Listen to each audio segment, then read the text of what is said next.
بسم اللہ الرحمن الرحیم۔ السلام علیکم۔ ایک بڑی تعداد ہے ایسے لوگوں کی جو کہتے ہیں ہمارا بچہ دوستوں میں رہ کر بگڑ گیا ہے، باہر کے ماحول نے اسے بگاڑ دیا ہے۔ بچہ جھوٹ بولے تو دوستوں نے سکھایا ہے، بدتمیزی کرے تو دوستوں نے سکھایا، بچہ گالی دے تو دوستوں نے سکھایا ہے۔ یقین جانیے یہ سوچ ہی غلط ہے۔ در حقیقت بچے کے بگڑنے کی وجہ والدین کے اپنے فرائض کی عدم ادائیگی ہے۔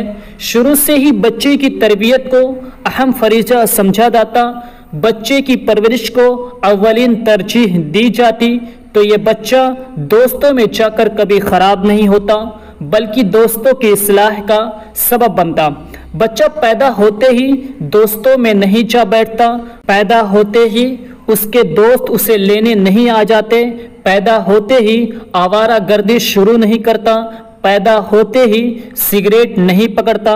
کم و بیش شروع کے 10 سال تک بچہ مکمل والدین کے ساتھ اٹیچ ہوتا ہے، اور یہی وہ دورانیہ ہے جہاں اکثر بیشتر والدین عدم توجہ کا مظاہرہ کرتے ہیں۔ بچہ جب پیدا ہوتا ہے اس کا دل و دماغ بالکل کورا کاغذ ہوتا ہے کہ جو دیکھے گا سنے گا وہ اس پر چھپتا چلا جائے گا۔ اب ہم نے اس کاغذ پر کچھ نہیں لکھا، زمانہ لکھتا چلا گیا۔ اگر ہم بچپن میں ہی اپنی تربیت اس کاغذ پر اتار دیتے تو زمانے کو برائیاں اتارنے کے واسطے جگہ ہی نہ ملتی۔ جب ماں اور باپ نے اپنی تربیت شروع میں ہی بچے کے اندر اتار دی تو یہ بچہ خراب لوگوں سے مل کر خود کبھی خراب نہیں ہوگا بلکہ خراب لوگوں کے لیے اصلاح کا سبب بنے گا۔ ہمارے معاشرے میں تربیت کے نام پر رسمی جملے دہرائے جاتے ہیں۔ بیٹا جھوٹ نہیں بولنا بری عادت ہے، بدتمیزی کرنا بری عادت ہے، اور یہ رسمی جملے کبھی بچے کے اندر نہیں اترتے بلکہ نہایت ذمہ داری کے ساتھ، غور و فکر کے ساتھ اور دلچسپی سے کی جانے والی تربیت کو بچہ اپنے اندر اتارتا ہے۔ ہم معاشرہ دیکھ لیں، ہر والدین بچے کو رٹائے جملے سکھاتے ہیں لیکن فائدہ کوئی نہیں، اور اس کی وجہ یہی ہے کہ تربیت واسطے فکر مندی نہیں، دلچسپی نہیں۔ ہاں سیکھ جائے گا، سمجھ جائے گا، ابھی چھوٹا ہے، اور اسی سوچ نے بیڑا غرق کر کے رکھ دیا ہے۔ ڈرامے اور فلمیں دیکھتے ہوئے مائیں بچوں کو دودھ پلا رہی ہیں، ایک ہاتھ میں بچے کا فیڈر ہے تو دوسرے ہاتھ میں موبائل ہے۔ ذرا سا بچہ رونے لگ جائے تو ٹی وی کھول کر دے دیں گے، موبائل ہاتھ میں دے دیں گے، اسے کارٹون لگا دیں گے، کوئی موسیقی سن کر بچہ ہاتھ پیر ہلانے لگ جائے تو سارے گھر میں خوشی کی لہریں دوڑ جاتی ہیں۔ اب وہ ماں اپنے بچے کی اعلیٰ پرورش کیسے کر سکتی ہے کہ اس کی خود کی زندگی ڈرامے، فلمیں، موسیقی، شاپنگ، گھمانا، موبائل، فیس بک تک محدود ہو۔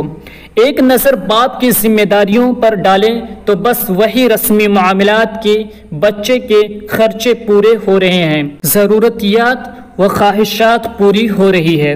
پورا دن کام میں مصروف، گھر آئے، کھانا کھایا، بچے کو ایک راؤنڈ لگوا کر پھر دوستوں میں مصروف، اور پھر گھر آ کر موبائل میں مصروف، اسی طرح دن بھر، ہفتے اور پھر سال گزر جاتے ہیں۔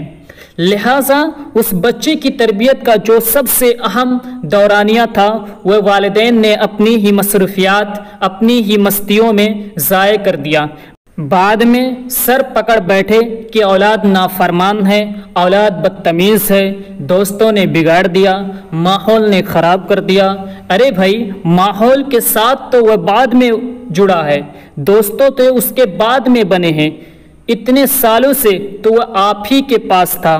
ماں اور باپ دونوں مل کر ذمہ داری کے ساتھ بچے کی تربیت کرنی ہوگی، اپنے آپ کو لگانا ہے، اپنے آپ کو کھپانا ہے۔ اولاد کی تربیت کے واسطے ماں کی گود سب سے پہلی اور اہم درسگاہ ہے کہ ماں اسے سینے سے لگائے، اپنی تربیت بچے میں منتقل کرے، اسے اللہ کی پہچان کروائے، اسے رسول اللہ صلی اللہ علیہ وسلم کی پہچان کروائے، اسے دنیا میں آنے کا مقصد سمجھائے، اسے روز مرہ معاملات کی دعائیں سکھائے، سچ سے محبت، سچ میں عزت، سچ پر فضیلت اس کے دل میں اتارے، جھوٹ سے نفرت، جھوٹ میں شرمندگی، جھوٹ پر گناہ کا یقین اس کے دل میں اتارے، گالی، غیبت، چغلی اور بری باتوں سے نفرت اس کے دل میں اتارے، رشتہ داروں سے محبت اور حسن سلوک اس کے دل میں اتارے۔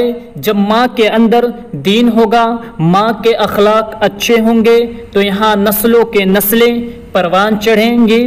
اسی طرح باپ ہے کہ روزانہ بچے کے ساتھ بیٹھ کر کچھ وقت گزارے، روز مرہ کے معاملات کا پوچھے، صحیح غلط کی پہچان کروائے، بڑوں کا ادب، بڑوں کی عزت سمجھائے، غریبوں سے محبت، ضرورت مند کی مدد کا جذبہ اور شوق اس کے اندر پیدا کرے۔ اس کے سامنے یہ ٹیلی ویژن، موبائل، ڈرامے، فلمیں وغیرہ کا استعمال بالکل نہ ہو۔